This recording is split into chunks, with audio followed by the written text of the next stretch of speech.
안녕하세요. 미국 LA에서 내과 전문의와 신장내과 전문의로 주치의로 활동하고 있는 닥터 조동영입니다.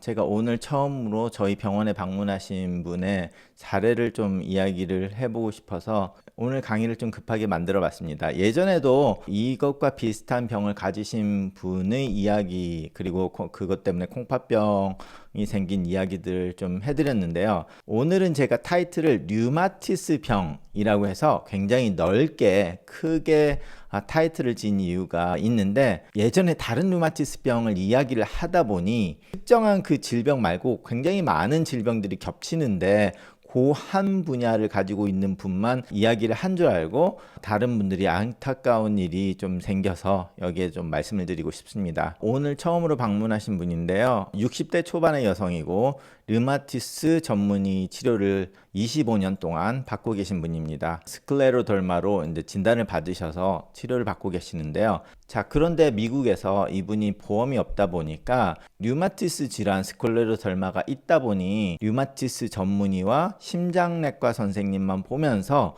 각각 전문적인 진료를 받고 있으셨습니다. 하지만 내과 의사나 주치의 같은 사람을 만나지 않고 각각 전문의 두 분을 보시면서 지난 25년 동안 케어를 받고 계셨는데요. 2024년 올해 4월에 건강검진을 위해서 한국을 방문하셨다고 합니다. 그전에도 류마티스 선생님한테 피검사는 했지만 아무래도 전반적인 건강검진을 하고 싶어서 가셔서 300만 원 상당의 건강검진을 하셨다고 합니다. 그런데 여기서 GFR 콩팥 수치가 40이 나와서 얼마 지나지 않아서 바로 재검을 했더니 32로 떨어졌다고 합니다. 그리고 단백뇨가 좀 나왔는데요. 건강검진센터에서 콩팥이 조금 안 좋으니까 미국 가서 한번 의사 보시라고 이렇게 권장을 받았답니다. 원래는 한국에서 전문의를 보고 좀 더 검사를 하시라고 말은 들었는데 현재 의학 파업 때문에 이분이 그냥 미국에 간다고 하니까 그럼 미국 가면 의사 보라고 말씀을 듣고 오셨다고 하는데 이게 4월 달이었습니다. 그런데 이분이 의사 한번 가서 보세요 이렇게 말을 하다 보니 이게 굉장히 심각한 병이라고 생각을 안 하고 5개월이 지난 9월에서야 류마티스 전문의 보시던 분을 방문해서 검사를 하셨답니다. 그래서 콩팥 GFR이 32라고 하니까 그러면 피검사 해보죠 했더니 또다시 32가 나와서 이제 신장내과 보라고 권장을 받으셨고, 그걸 보고 이제 이것저것 찾아보다가 제가 그 병원 바로 건너편에 있다 보니 저를 찾아오셨는데요. 자, 그래서 이분이 병원에 오셔서 간호사가 적어놓은 거는 스클레로덜마로 류마티스 선생님을 보고 계시는데 콩팥이 안 좋다고 왔습니다 라고 적어놨어요. 그래서 환자가 있는 방에 들어가자마자 보인 거는 환자의 손이 이런 식으로 되어 있었습니다. 이렇게 굴곡이지면서 마디마디가 붓고 손가락들이 변형이 오고 그렇게 됐는데요. 이 사진은 이 실제 환자 사진은 아니고요. 자료 화면이긴 하지만 그 환자분도 이런 모양을 가지고 계셨습니다. 이 정도로. 자, 그래서 제가 류마티스 관절염 아니에요? 그랬더니 그거는 아니고 스클레로덜마라고만 들은 것 같다 라고 말씀을 하셨습니다. 자, 그래서 류마티스 전문의 선생님의 혈액검사에서 보니 GFR이 32 그리고 히모글로빈이 7.9 이렇게 검사를 2개를 하셨습니다. 그리고 오늘 처음으로 방문을 하셨을 때 저희 병원에서 소변 검사를 하니까 바로 3 파지티브 혈류가 나오고 단백뇨도 3 플러스가 나온 거를 볼 수 있었습니다. 그래서 이분한테 좀 더 물어보니 고혈압은 없으시고 고혈압 약도 드시는 게 없고, 그런데 소염제를 거의 일주일에 3번에서 4번 정도를 매일마다 2알씩 드셨다고 합니다. 관절이 일주일에 3일, 4일 아프다 보니까 그렇게 3, 4일 정도를 계속 드시고 있었다고 합니다. 자, 그래서 정말로 여러 가지 중요한 포인트가 있어서 제가 그분한테 이런저런 교육을 드린다고 1시간 이상 진료를 하게 됐는데요. 자, 스클레로덜마라는 이런 류마티스 병의 자가면역 질환 병인데요. 이 스클레로덜마 말고도 루푸스나 류마티스 관절염이나 쇼그렌 이런 것들이 다 류마티스 질병, 특히 자가면역 질환과 연관된 류마티스 병인데, 자, 이런 류마티스 병 자가면역 질환은 다들 콩팥에 손상이 올 수 있는 가능성이 꽤 높아져 있는 환자입니다. 그렇기 때문에 이런 분들이 이 류마티스 병의 자가면역 질환 진단을 받으시면 현재 콩팥이 좋다고 하더라도 소염제는 되도록이면 많이 안 드시는 것을 추천합니다. 물론 콩팥이 나빠졌을 때는 절대 드시지 말라고 말씀을 드리는데 콩팥 기능 GFR이 정상이라고 하더라도 이런 분들은 나중에 콩팥이 망가질 확률이 있기 때문에 피검사에서 콩팥이 나빠졌다고 말을 제일 처음 하는 순간에도 벌써 콩팥이 한 50%에서 60%가 망가진 후에야 피검사에서 조금 나빠졌다고 나오기 때문에 결론은 혈액검사로 콩팥이 정상이라고 하더라도 실제로 조직검사를 해보면 많이 손상이 돼 있을 가능성이 굉장히 높다라는 겁니다. 그러다 보니 의사들이 스클레로더마나 이런 류마티스 관련의 질환이 있어서 소염제를 먹어도 되냐고 물어본다면 피검사가 정상이라고 할지언정 콩팥에 좀 손상이 머리에 가고 있는 분이니까 되도록이면 소염제는 드시지 말라고 말씀은 드려야 되는데 또 관절염은 소염제가 잘 듣기 때문에 뭐 타이레놀은 잘 안 듣거든요. 이분도 타이레놀을 안 들었다고 당연히 말씀을 하시고 그런데 어쩔 수 없이 타이레놀을 좀 더 선호를 해서 드시면서 장기적인 소염제 복용은 하시지 않는 게 좋습니다. 그런데 이제 류마티스 전문의 선생님을 보시고 크레아틴이 예전에는 좋았으니까 이 스클레로덜마만 관리를 해주시다 보니 소염제를 환자가 관절염이 있어서 먹는 거에 대해서는 별 말이 없으시다 보니까 환자도 여기에 대해서 몰랐고 그러다 보니까 소염제를 장기간 복용을 했고 결국은 콩팥이 나빠졌는데도 불구하고 계속 먹고 계셨습니다. 자, 그래서 콩팥이 30위까지 떨어졌다면 거의 80%가 콩팥이 망가졌다는 건데요. 자, 그러면 이게 소염제만으로 된 거냐라고 보기는 좀 어렵고요. 소염제 때문에 그게 엎친 데 덮친 격이 될 수 있지만 급성으로 왔는지 만성으로 왔는지도 지금 모르고 옛날부터 있었던 자료는 없으시다고 그래서 급성이 지난 4월 달에 생긴 건지 아니면 작년부터 생겨서 있었던 만성인지 그것도 중요하고 그 원인은 뭔가 또 중요하겠죠. 근데 일단은 지금 3개월이 지났으니까 이래든 저래든 만성으로 왔다고 생각은 하셔야 되고요.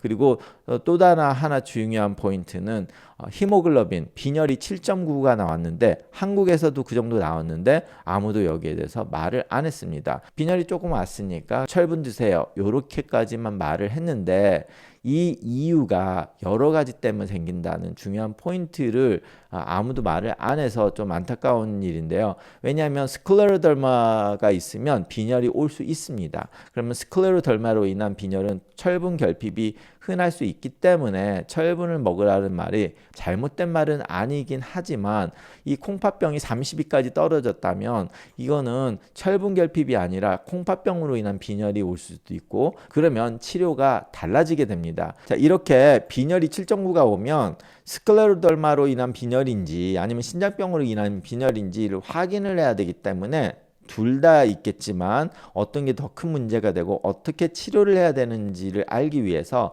여기에 대해서 전반적인 빈혈의 원인 검사를 하셔야 되는데 그냥 히모글로빈만 체크한 상태였고요. 그 문제는 또다시 말이 길어질 수 있지만 여기서 문제가 된 거는 이거를 찾았던 분이 누구예요?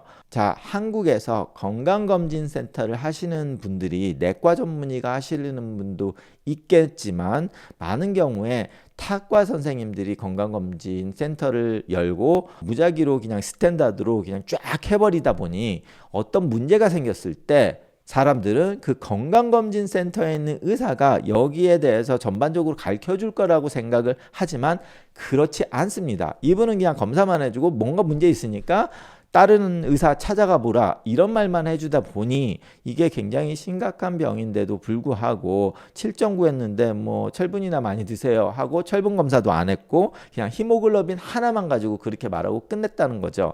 자, 그러다 보니 환자는 지금 5개월이 지난 상황에서도 빈혈은 더 나빠졌고 이게 언제부터 빈혈이 왔는지도 모르겠지만 지금 현재로는 빈혈이 이렇게 길게 방치돼 가면 심부전이 올 수 있습니다. 그래서 high output cardiac failure, 특히 콩팥이 나빠진 분들한테 자주 볼 수 있는 그런 병인데요. 조금만 움직여도 숨차고 누워 있을 때도 숨이 차고 뭐 이런 문제가 생기는데, 이분은 그나마라도 스클레로더마 때문에 폐에 문제가 있을 수 있는 사람인데 심장 문제도 있을 수 있으신 분인데 이렇게 빈혈까지 와서 heart failure가 왔을 수도 있는 가능성이 있는 분인데 이게 방치됐다고 하면은 거기에 대한 문제가 있을 수도 있죠. 그런데 이분이 의료 시스템을 잘 모르다 보니 한국에서 건강검진센터에서 말은 했죠. 이거 빈혈이 있으니까 더 검사해 보세요라고 말을 했는데 그냥 지나가는 말로 들으셔서 이게 딜레이가 된 게 문제고, 그리고 류마티스 선생님이야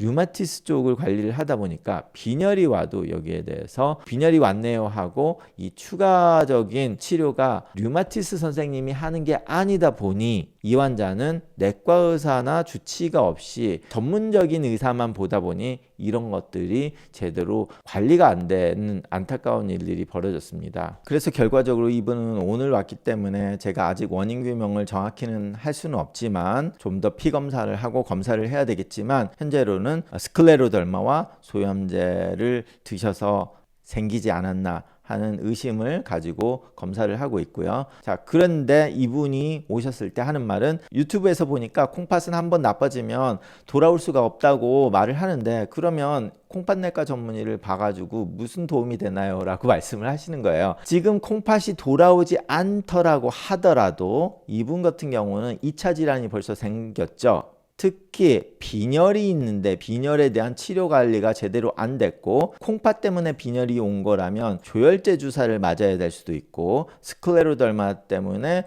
장에서 흡수 부족으로 인해서 철분 결핍이 있었으면 철분을 드셔야 되고, 그렇지만 아무래도 두 개 다 동시에 있기 때문에 철분약도 먹어야 될 수도 있지만 조혈제도 맞아야 될 수도 있고, 아니면 골수 자체에 문제가 있는지를 검사를 해야 될 수도 있는 상황이 벌어질 수도 있습니다. 이제 그런 거를 관리를 해야지, 그런 걸 안 했을 때 이분처럼 벌써 숨이 차고 온다는데 숨이 차면서 heart failure로 심장에 부전증이 오는 2차 질환이 발생하는 거나 아니면 이런 걸로 인한 합병증을 방지를 하는 그런 관리를 또 해야 된다는 거죠. 콩팥 때문에 일어나는 문제가 또 생기니까 당연히 스클레로더마 때문에 콩팥도 망가질 수도 있고 그러면 3차적인 문제가 생길 수도 있기는 한데, 결과적으로 현재로 콩팥이 나빠짐으로 인해서 일어나는 여러 가지 일들이 있는데 그런 거를 관리를 해야 되고요.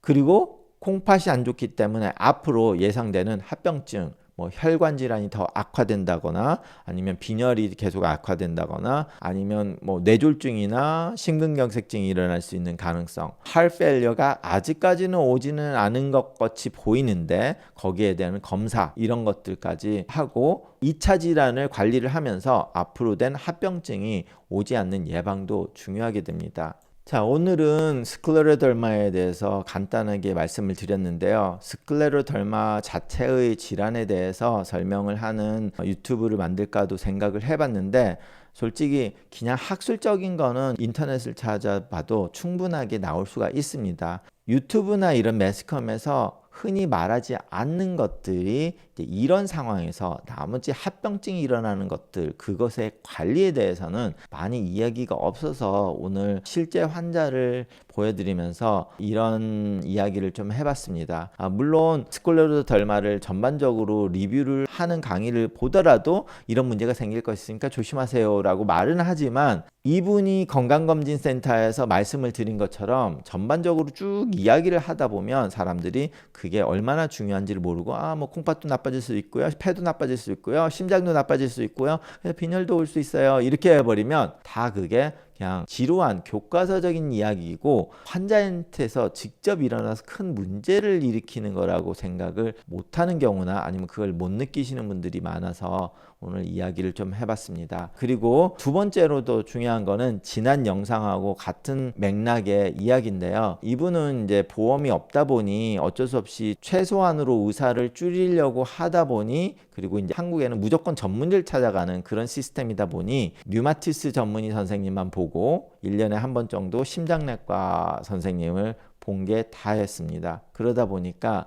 이 류마티스 선생님이 관리하는 류마티스의 직접적인 문제만을 관리가 돼 있고, 나머지 2차적으로 하는 거는 대부분 주치의가 관리를 하거나, 이제 콩팥내과에서는 직접적으로 콩팥과 관련된 문제, 빈혈 이런 것들이 콩팥과 관련된 문제다 보니까 콩팥내과는 전문적으로 이거를 해주기는 하지만, 다른 과에서는 그거는 자신의 분야가 아니다 보니 알고는 있지만 전문적인 거가 아니니까 주치의나 아니면 콩팥내과에서 할 거라고 생각을 하고 놔두는 거죠. 그러다 보니 이렇게 전문의만 보게 된다면 각각의 한 파트 한 파트는 해결이 됐으나 2차나 3차적인 문제들은 해결이 안 되는 경우가 꽤 자주 일어나게 됩니다. 저도 콩팥만 할 때는, 정말로 콩팥만 할 때는 저도 내과 의사한테 뭐 하세요라고 말씀을 많이 드렸는데, 그러다 보니 이제 콩팥과 약간 반만 연관이 돼 있는 것들은 내과 전문의만 가지고 계신 분들이 핸들하기는 조금 어렵다 보면 또 콩팥내과가 해주겠지라고 생각을 하고, 콩팥내과는 그건 내과에서 해주겠지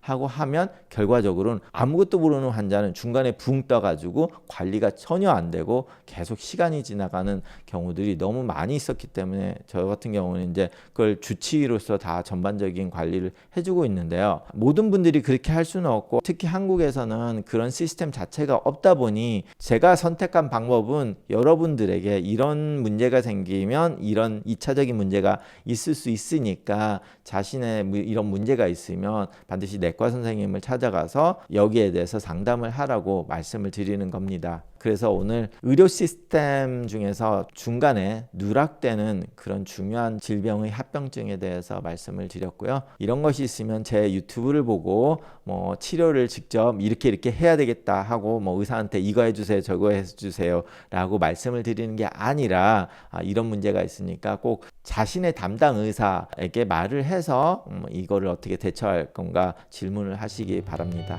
감사합니다.